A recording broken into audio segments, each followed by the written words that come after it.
ஓம் நம சிவாய். வணக்கம். இன்றைக்கி வீடியோவில் நம்ம என்ன பார்க்க போகிறோன்னா, சுடலை மாடனோட பூஜை முறை அப்படின்றத பார்க்கலாம்.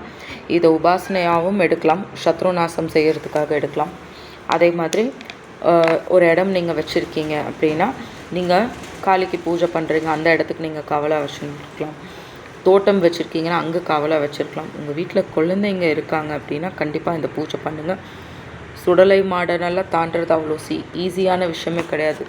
ஒரு குழந்தைக்கெலாம் எந்த ஆபத்துமே வராத அளவு அவர் நல்லா பார்த்துப்பார்.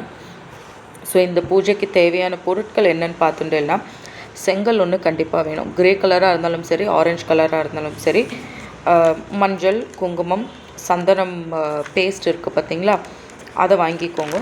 விபூதி வாங்கிக்கோங்க. அதே மாதிரி ஒரு அகல் விளக்கு, நல்லெண்ணெய் ஊற்றி தான் நம்ம ஏற்ற போகிறோம். இந்த பூஜைக்கு யூஸ் பண்ணக்கூடிய பூக்கள் அப்படின்னு பார்த்துட்டேன்னா, அரளிப்பூ, லோட்டஸோட இதழ், தாமரை இதழ், மல்லிப்பூ, இது மூணுமே ஒரு கலவையாக வச்சுக்கோங்க. ஏன்னா பூக்கள் அப்படின்றது நீங்கள் தெய்வத்துக்கு உங்களோட வேண்டுதலை என்ன மாதிரியான வேண்டுதலை நீங்கள் தெரிவிக்கிறீங்க அப்படின்றது இந்த பூக்களை பொறுத்து, படையலை பொறுத்து தான் மாறுபடும். ஓகேங்களா? தெய்வத்துக்கு அது ஒரு சிம்பிள் மாதிரி, சிம்பாலிக் ரெப்ரசன்டேஷன்னு சொல்லுவாங்க இங்கிலீஷில்.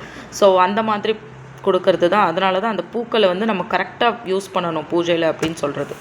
இப்போ படையல், ஃபஸ்ட்டு படையல் இப்போ நீங்கள் ஒரு காளி வச்சுருக்கேன்னு வச்சுக்கோங்க. இல்லை நீங்கள் பன்றி கறி சாப்பிடாதவங்க அப்படின்னா நீங்கள் இந்த படையலை தவிர்த்துக்கலாம். வேறு ஒரு படையல் நான் சொல்கிறேன், 2 படையல் நான் சொல்கிறேன். உங்களுக்கு அதில் என்ன படையல் வேணுமோ சுடலை மாடனுக்கு படையல் போட்டுக்கோங்க. ஓகேங்களா? இந்த செங்கலை நீங்கள் எப்படி சுத்தம் பண்ணணும் அப்படின்னு பார்த்துட்டேன்னா, செங்கலை நல்லா மஞ்சள் தண்ணி ஊற்றி கழுவிக்கோங்க. கழுவிட்டு பன்னீர், பால் ஊற்றி நல்லா கழுவிக்கோங்க. அதுக்கு 3 வகையான அபிஷேகம். அதை ஒரு தட்டுலேயோ, எச்சப்படாத ஒரு தட்டில் வச்சுட்டு, இல்லை பவுல், பெரிய பவுல் மாதிரி எதுலையாவது வச்சு அந்த செங்கலுக்கு அபிஷேகம் பண்ணுங்கள். சுடலை மாடனாக பாவிச்சு ஃபஸ்ட்டு பால் ஊற்றி அபிஷேகம் பண்ணுங்கள். அப்புறம் ரோஸ் வாட்டர், சந்தனம் நல்லா பேஸ்ட்டாக அரைச்சி சுடலை மாடன் நினச்சி அந்த செங்கல் மேலே நீங்கள் நல்லா அபிஷேகம் பண்ணி எடுத்துக்கோங்க. அதுக்கப்புறம் அதை நல்லா க்ளீனான ஒரு துணி வச்சு தொடச்சிட்டு, பட்டை நம்ம போடுவோம் பார்த்தேலாம், விபூதி போட்டுக்கோங்க. அதே மாதிரி அதில் குங்குமம் வச்சுக்கோங்க.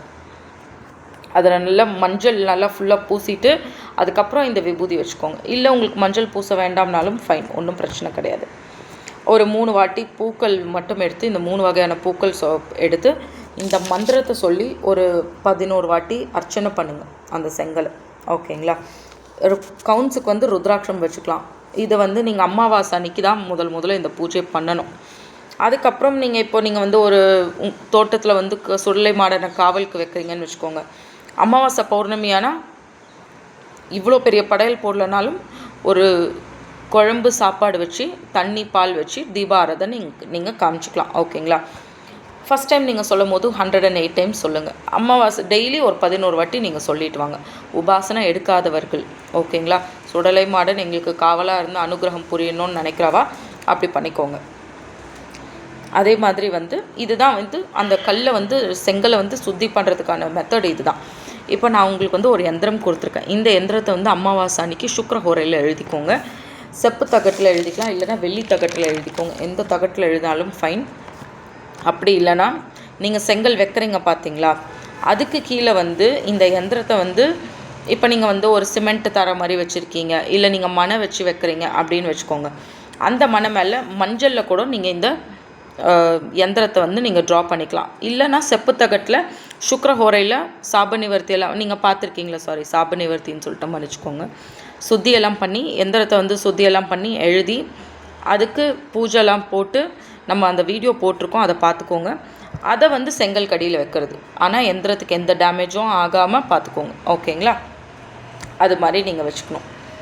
இப்போ இதை நீங்கள் வச்ச பிறகு படையல் நீங்கள் என்ன பண்ணணும் அப்படின்னு பார்த்துட்டேன்னா, ஒரு தலைவாழையில் எடுத்து 2 படையல் சொல்கிறேன். உங்களுக்கு என்ன படையல் வேணுமோ வச்சுக்கோங்க. பன்றி இந்த சுட்டு வச்சுருப்பாங்க, போர்க் ரோஸ்ட், ஓகேங்களா, அந்த வச்சுக்கலாம். போர்க் கிரேவி வைக்கணும். ஒயிட் ரைஸ், பிராண்டி, விஸ்கி வைக்கணும். சுருட்டு கண்டிப்பாக வாங்கி வைக்கணும்.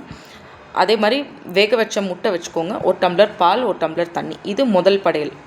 இல்லை எங்களுக்கு பன்றி கறி வேண்டாம் அப்படின்னு நினச்சிட்டேன்னா, 2வது படையல் என்ன, இந்த படையல் நீங்கள் பார்த்துட்டேன்னா ஒயிட் ரைஸ், மட்டன் குழம்பு, தலைக்கறி, ரத்த பொரியல், சிக்கன் ஃப்ரை, பிராண்டி இல்லை விஸ்கி, ரம், உங்களுக்கு என்ன வேணுமோ வாங்கி வச்சுக்கலாம். ஓட்கா, சுருட்டு நீங்கள் வாங்கி வச்சுக்கோங்க. ஒரு 4 சுருட்டு வேக வச்ச முட்டை வச்சுக்கோங்க. அதே மாதிரி தண்ணி 1 டம்ளர் தண்ணி 1 டம்ளர் பால். ஓகேங்களா, இதை வச்சுக்கோங்க. இவ்வளோ தான் பூஜை. இப்போ நீங்கள் இந்த இந்த படையல் செங்கல் வச்ச பிறகு ஃபஸ்ட்டு அந்த இடத்த நல்லா சுத்தம் பண்ணிடுறீங்க. செங்கல் வச்சிடுறீங்க. செங்கல் கடியில் இந்த யந்திரம் வரைஞ்சிக்கோங்க, இல்லைனா செப்பு தகட்டில் வரைஞ்சி வச்சிடுறீங்க. பூக்கள் போட்டு அர்ச்சனை பண்ண பிறகு இந்த படையல் போட்ட பிறகு அங்கே உட்காந்து ஒரு 108 வாட்டி சுடலை மாடனை நினச்சி இந்த மந்திரம் சொல்லுங்கள். மந்திரம் என்னென்னு பார்த்துட்டேன்னா, ஓம் ரீம் ஐயம் கிளியும் சவும் சுடலை மாடா சத்ரு கர்கம் நாசே நாசே ஸ்வஹா. ஓகேங்களா, இது ரொம்ப பவர்ஃபுல்லான மந்திரம். யந்திரமும் ரொம்ப பவர்ஃபுல்லானது. சத்ரு நாசம் பண்ணக்கூடிய ஒரு மந்திரம் தான் இது.